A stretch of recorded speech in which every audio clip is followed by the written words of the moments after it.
Hello, and welcome to another Ask Us Anything Live with me, Kate R. for Intrepid English.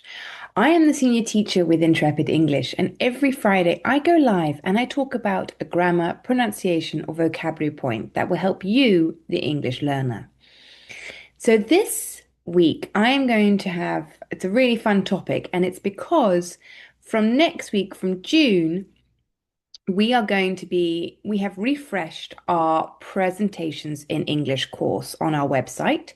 And so if you need to give a presentation in English, I thoroughly recommend you get in touch because this course is amazing.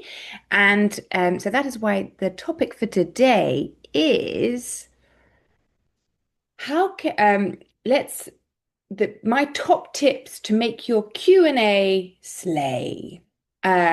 So how to slay your Q&A.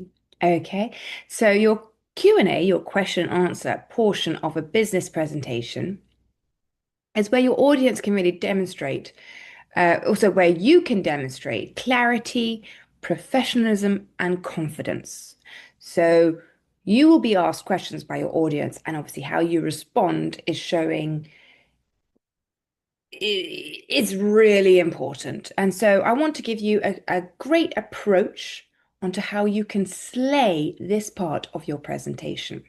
So the key goals for any question and answer section is to understand the question clearly, respond clearly and concisely, not go on and babble on and on and on.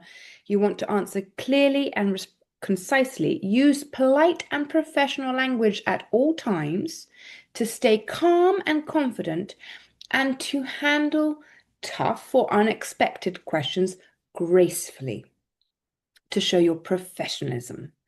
So let's look at some essential language for Q&A success. How to slay your Q&A. So number one, to clarify the question, it's a really good idea to avoid jumping into an answer before you're sure what you've been asked. Okay. So if you're not 100% sure and if you have any doubts, then clarify the question. You can say, could you please repeat the question? Just to clarify, are you asking about do, do, do, do, do? Or if I understand you correctly, you're asking did, did, did, did, did. Okay, those are three ways to clarify the question you've been asked. Top tip number two, buy some time to think. So sometimes it's really important to not rush your answer, but to take a moment to formulate your answer correctly. So what you can do is you can use these filler phrases. For example, that's an interesting question. Let me think for a second. And you pause and you reflect, and then you give a clear and concise answer. Or you could say, thank you for that question. I'd like to take a moment to give you the best answer. And then you think for a couple of minutes, no, a couple of minutes, a couple of seconds, and then you come back. Now, my third tip is make sure you answer clearly. This is really important. So you want to structure your response in 2 to 3 parts. You restate the point, you give the answer, and you provide an example if you can. For example, yes, so have you considered expanding into the Middle East? Yes, we've considered expanding into the Middle East. In fact, we've already started to have talks with investors in Saudi Arabia. 3, this is going to be our Saudi Arabian branch is going to be called this. Okay, that would be a very clear answer.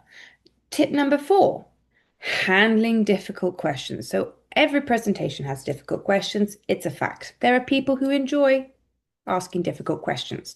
You need to be able to respond without sounding negative or defensive because that fuels the person asking difficult questions. So one way is you could say, that's a valid concern and we're working on a solution. Or we haven't finalized that yet, but it's on our roadmap. Or if it's really, just not relevant to what you've been talking about, you could say that's outside the current scope, but I'd be happy to discuss it with you after the presentation. Okay, so there are ways to make sure that you are not dismissing those difficult questions, but that you are handling them professionally. My tip number 5 to close the Q&A is you really need to wrap up with confidence. So you say, for example, thank you for your questions. I hope I've addressed your concerns. And if there are no more questions, I'll now hand it back to do, do, do. Okay, so that is a way that you can slay your Q&A. So I hope that's helped. And be sure to check out our other so I've given pronunciation tips to help your presentations. I've also given you expressions to make your presentations pop in English. So please be sure to check out those videos. Otherwise, be sure to go onto our website and check out our incredibly refreshed presentation course to help you in your next presentation in English.